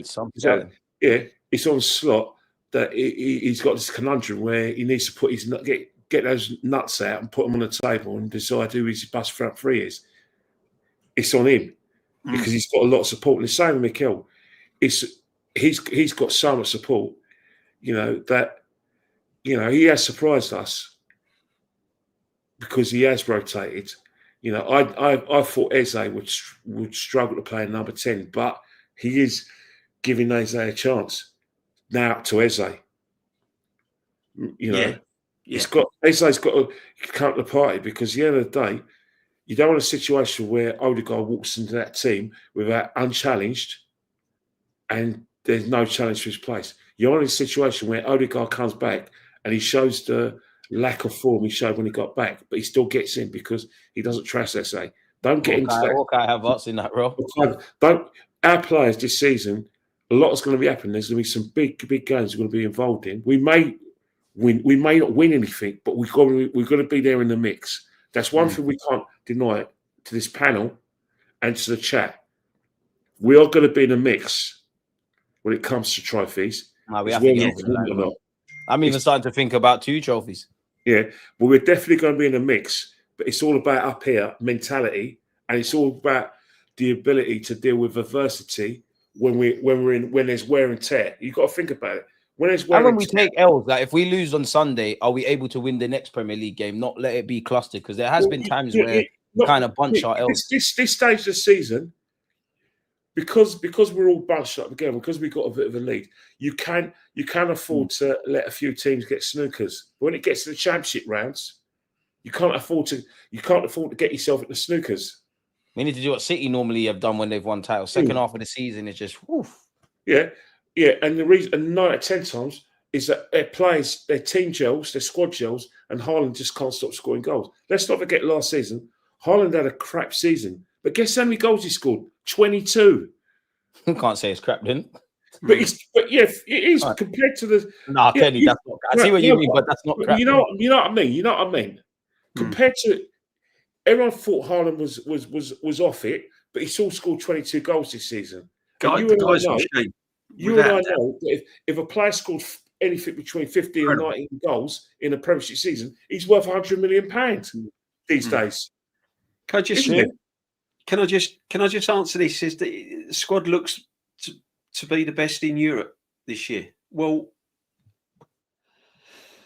have you seen Barcelona play? I don't know. Has anyone seen them play recently? Yeah, no, but they're saying squad though. Like I think they're talking like.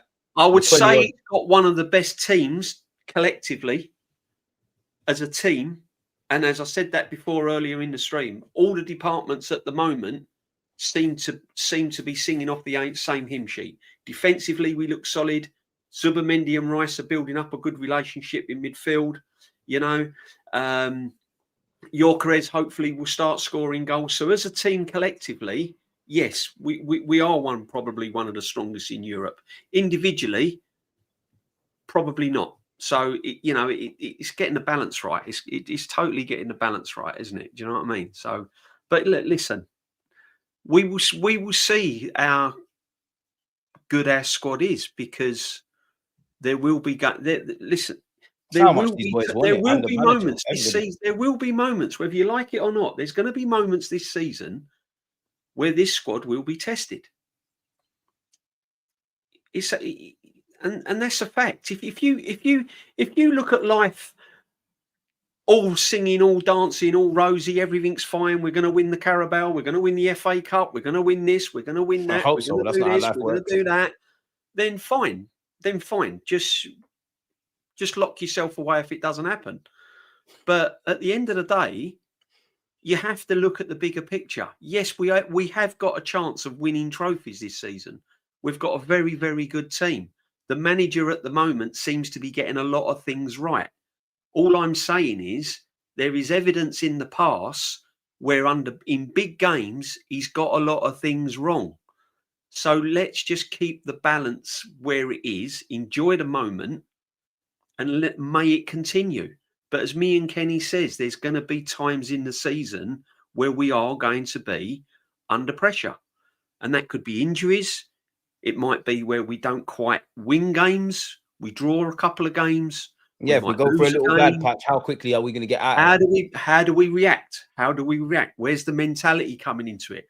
Because like it or not, when you have finished runners-up 3 seasons running, and then you suddenly start to experience a few games towards the end of the season where things ain't going right, that's when the mentality comes in, because these players have been scarred.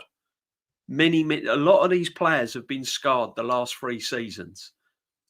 So a lot of mentality is going to play a big part. You can't use the past to dictate present feelings, The mentality is going to play a very, very big part when it comes to the nitty-gritty end of the season if things ain't going right. So you know what? I'm actually confident in their mentality, you know. Like, yeah, I'm actually in the place.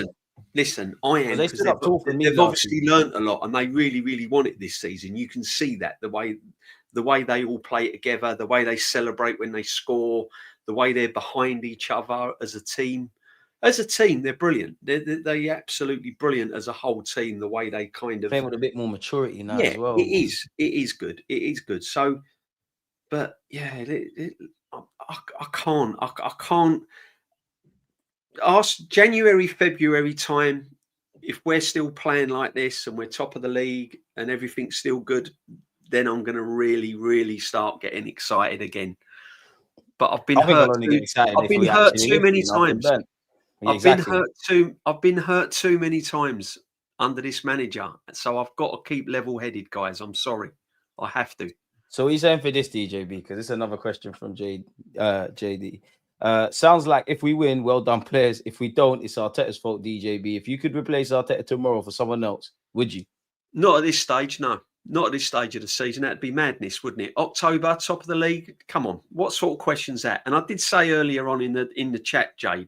You know, at the moment, Arteta's getting things right. He's improved. He's learning through certain mistakes that he made in previously. He seems to be getting his substitutions right.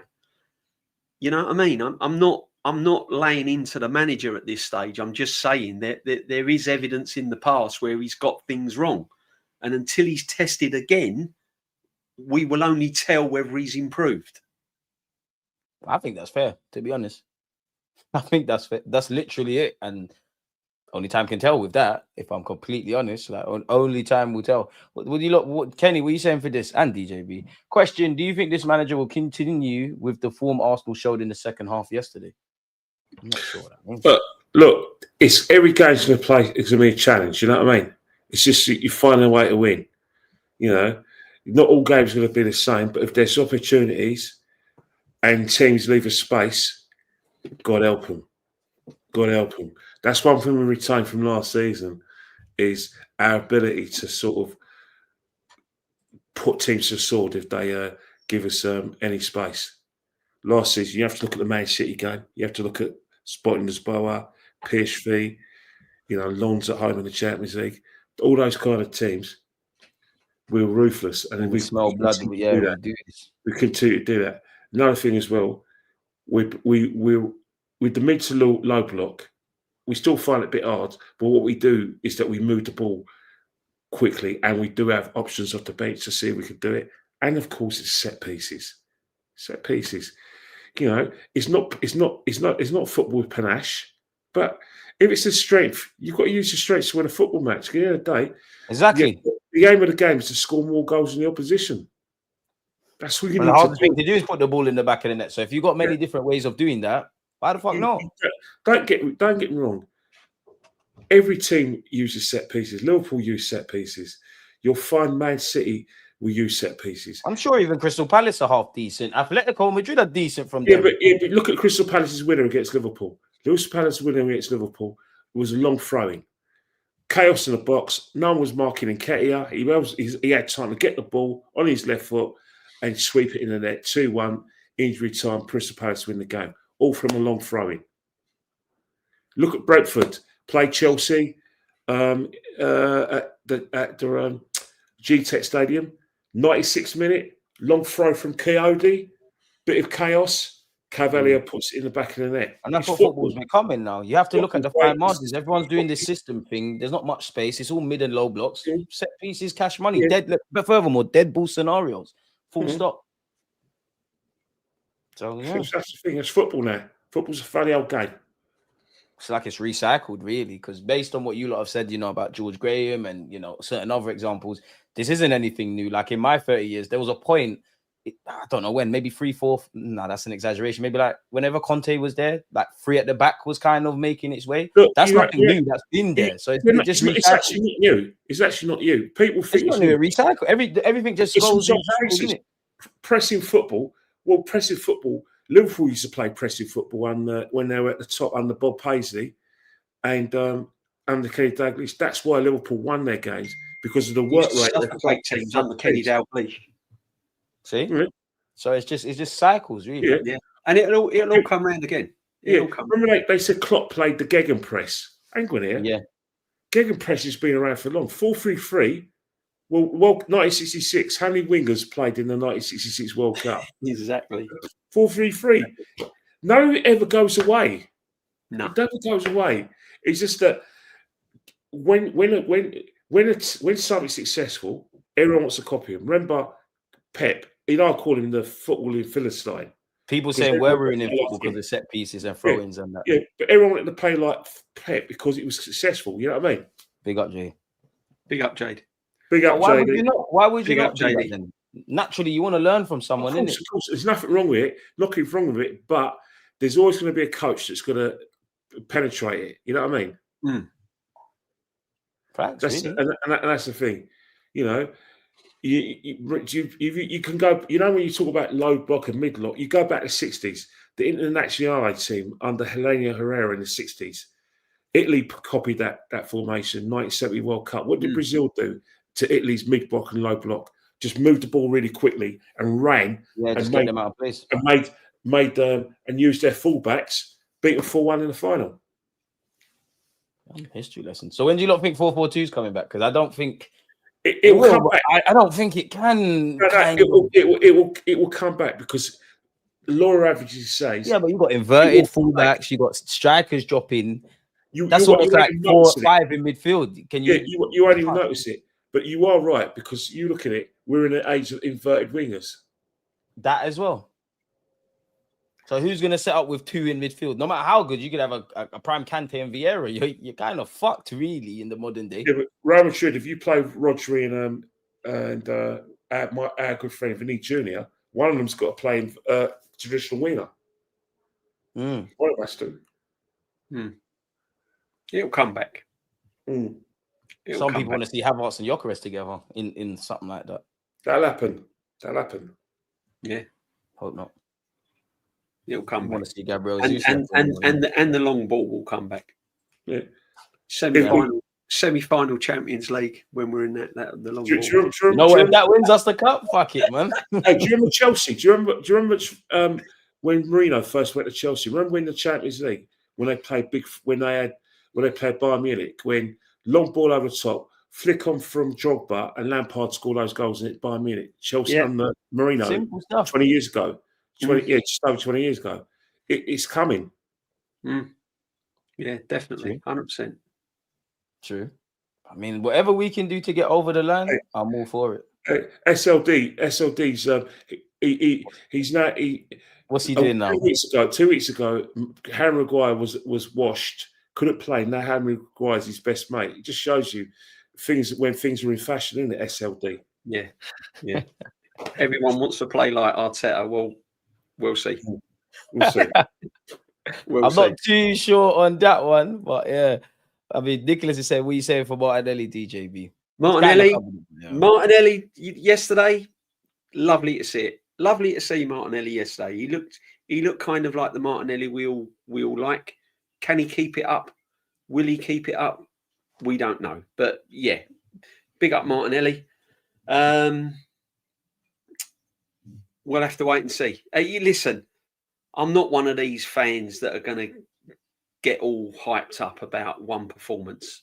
For Martinelli to absolutely get back to where he was and for fans really, really to believe in him, he's got to produce that every single game. That's what I said. Every single game's got to be 8, 9 out of 10 for these players. There's no drop-offs. They can't drop off. They can't put in 5s and 6s this season. Have to do it. You know what I mean? But yeah, no, big up Martinelli for yesterday. And the goals he's got this season has been vital goals. It's still a toss of a coin for the manager who starts, Trossard or Martinelli, because I reckon Trossard's ahead of him in the pecking order now. Yeah, I think Trossard. At least for now, anyways. Trossard's probably still slightly ahead of him, but yeah, it's nice competition out there on the left. I want to see Gabriel Jesus fit because I think I'd still like Semenyo in January if we can get him. I would love that, but we're wishful thinking there. That's another story. Semenyo completes this side, in my opinion. You know, maybe I'm exaggerating.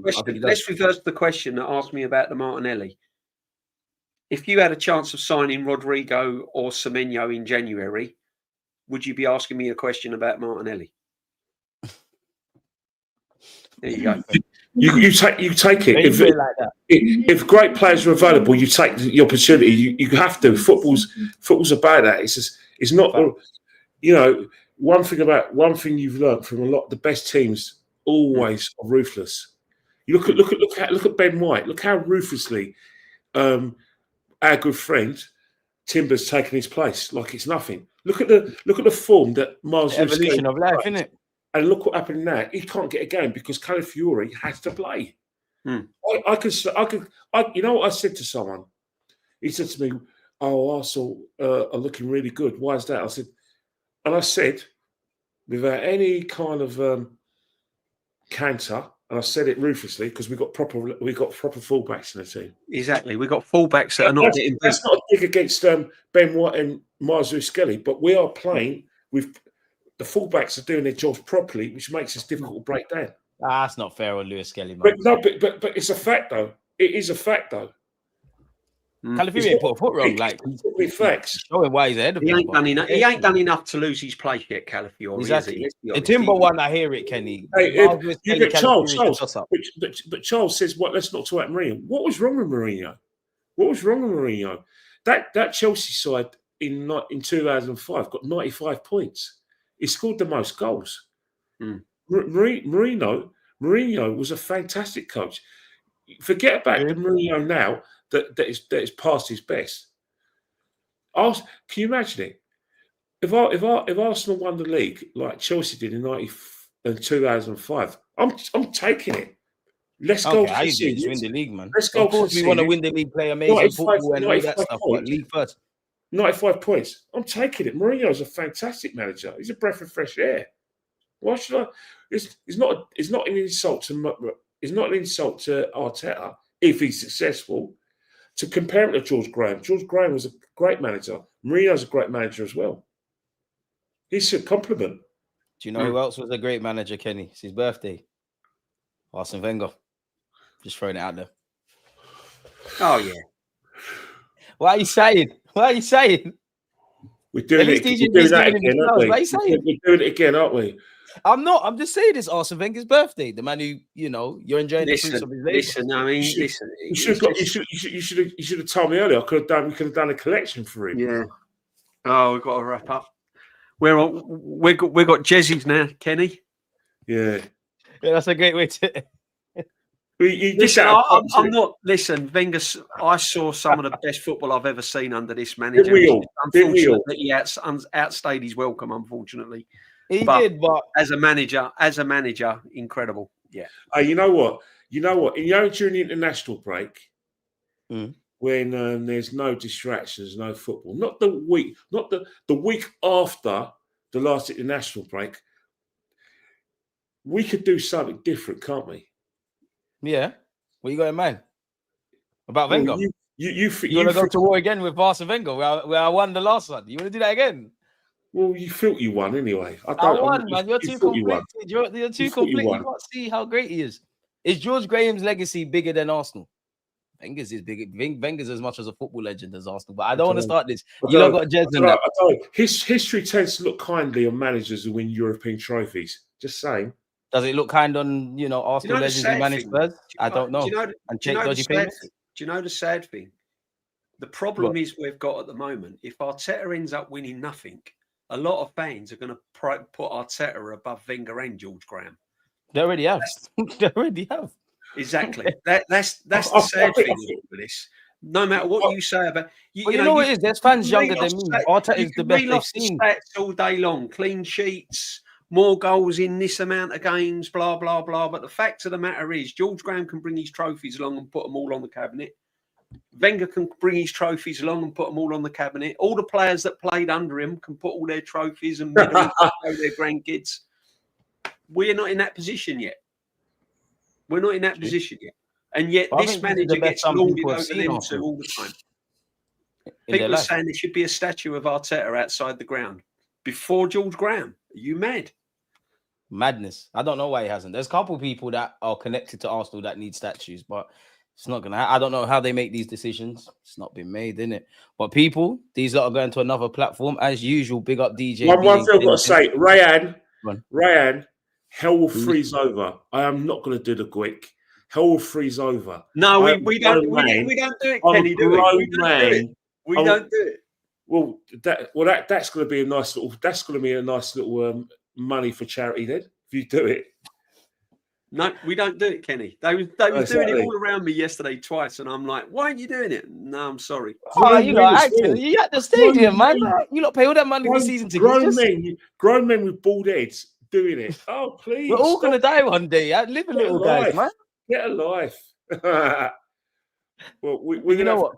Quickly, we'll answer this before I let these lot get out of it. That's a good question. Question for the chat and the panel: if Wenger in the latter years had Berto, how great that would be? I think he would have done a lot better. He needed that. Got through the front door. Wenger wouldn't work with him. Wenger wanted total control. You know what? That's no question. That's a good question, but I can categorically tell you now, Curvy Models Daily, I promise you, Arsene Wenger was very resistant to getting these sort of help. And he said no. The only time his hand was forced was in his last season, and then he got the sack. So I'm afraid it wouldn't have worked. He would not have. He would have refused to work with Arteta. I promise you. Yeah. But where you lot going to? Let people know, man, so we can. We're off to Jez's. We're off to Jez's Arsenal, and then I've got my midweek mingle later on at about 9:45. Me and Nautsky, the midweek mingle, come over and join us. We'll be chatting. I'm with Dan at 10 o'clock. I'm with Dan. I'm with Vigel. Oh, here we go. And you're so with tomorrow. I've got a lot of stuff to watch when I'm working. Yeah. Hey, tomorrow I've got the big debate. Tomorrow I've got a big Arsenal debate. Ken, Southern Gooner. Yes, and Aaron as well coming on. Yeah. So that's a good show. I'm stacked. Yeah, but I'm just saying one thing about Igel. Turn on your notifications. You know why we need to win the league for him. Because I don't think he'll be able to cope when we don't win the league. For Igel, I don't think he'll be able to cope. I'm just wondering. He's been here before. He's tough. I'm just wondering. Before we go, right? I'm just wondering if there shouldn't be. Everyone's going on about this team and blah, blah, blah. But if we don't win anything, I would be very, very shocked that there'd be one true Arsenal fan that thinks to themselves, okay, he's had his time, over £1 billion. We still haven't won nothing.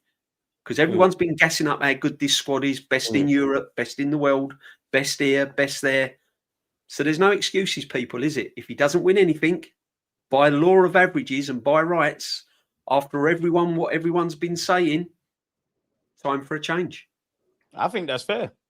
I actually think that's fair. And if it ain't time for a change and you're still backing, how much more time do you give him? Do you give him another £1 billion? I just don't think he's going to win silverware. I want to go stronger with that. It's not a case of getting rid of him. That's a given. But I will have no confidence in us winning anything because when a team's this good and we've got really good players at the club. Yeah, I wouldn't know where to. I'll lose all hope. I'll lose all hope if us. I'll lose all hope. The reason because I've never seen a squad this good not win anything. If this squad does not win anything, I'll lose all hope in football. I've been watching football all my life, and I've never seen a team this good not win anything. No, I've never seen it. Never in my life. Because if you see this team in a City, if you had this team playing for City, or if you had this team playing for Liverpool or any other team, you would be going, "Oh, they're going to win it. They're going to win something this season." Yeah, and it's how we're saying something as well. I think if you're sticking to someone that can't get over the line with all of this money and everything, the whole project now is that it's kind of top. Level. My confidence. I'll lose, but even if we got an elite manager, I'll have no confidence to win anything because I just can't see, even with the best of bosses, the worst of bosses, if this team can't win this season, I've lost. I don't think we'll ever win anything. I don't know what I'm going to do, Kenny. If we don't win nothing, man, I don't know what I'm going to do. I'll be gutted. I'll be absolutely gutted if we don't win anything this season. I'll give up on football. I'll go start supporting netball or something like that. This team's too good not to win nothing. I'll be absolutely gutted. Yeah, exactly. Really gutted. I would big up, my friends. Big up the chat as always. Been fantastic. Thank you very much indeed, everyone. Love you, loads of chat. Been great a day. Come on, Charles, 87. You're a fine mate. You're big good. SLD's got blisters on his fingers, man. Oh, God, I know. Big up SLD. Big up SLD. The rattler of the chat, man. He's here all the Big time. Big up SLD. Don't get these lot started on that cricket. You go and get more. Harry Maradona. Get on your wall. Get them Arteta posters on your wall. Get them all over your bedroom ceiling. Come on. And on that note, people, we'll see you next Wednesday. I can't imagine you're not subscribed, but make sure you're following DJB. And obviously, Kenny, on Instagram, man. Big up SLD. Big up everyone. Come on. Unks, one love. Yeah, people, one love. Big up. One love back to you lot. Make sure you're subscribing once again. We're out. We'll see you next Wednesday. Take it easy. Take it easy. Love. Safe.